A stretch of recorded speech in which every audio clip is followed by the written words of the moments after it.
The Spiral, Chapter 20, The Wolf. It stood a head taller over others, and its shoulders were immense with fur that grew almost as long as a lion's mane. One growl brought the other males groveling to the ground. Not a single male had dared to take him on in any battle. Those from the outside avoided the confrontation by keeping a distance. Once in a while, a foolhardy one challenged it, and in no less than 5 rounds, it was killed. Of its age, there were no outward signs to show that it was aging. Many cubs had been born, and many grew up to die, but it remained the same, still full of strength and prowess. Larger animals avoided it as well, for they sensed the ferocity in it. It was not one that killed to eat. It killed out of a force of darkness. That force they found it hard to contend with, for it released a fear within. It released a call to submit, and it brought with it a strong presence of death.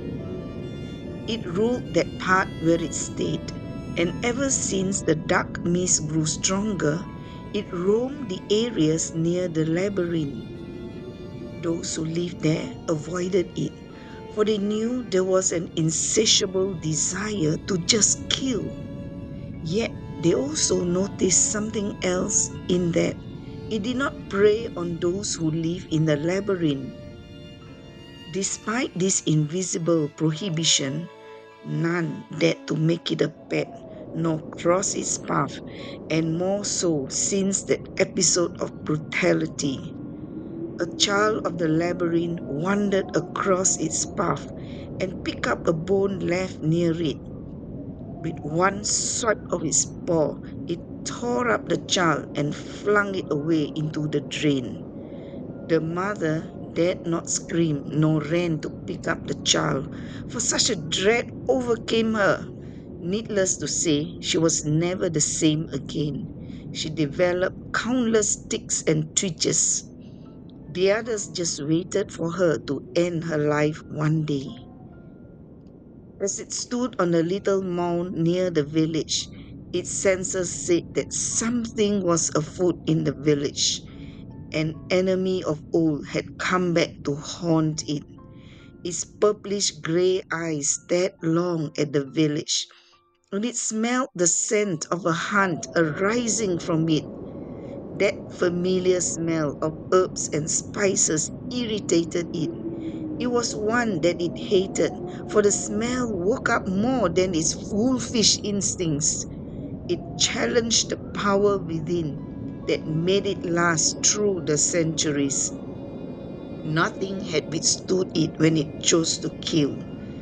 But here was that conquering, overpowering smell that came along with the smell of herbs and spices.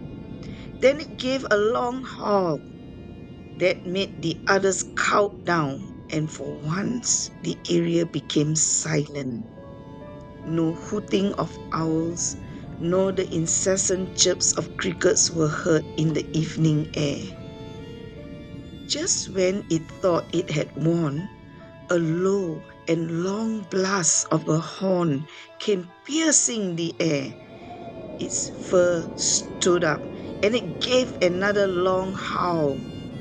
For yet another 2 times, the sound of the horn challenged its howling, thereby causing it to move away from the mound in disgust.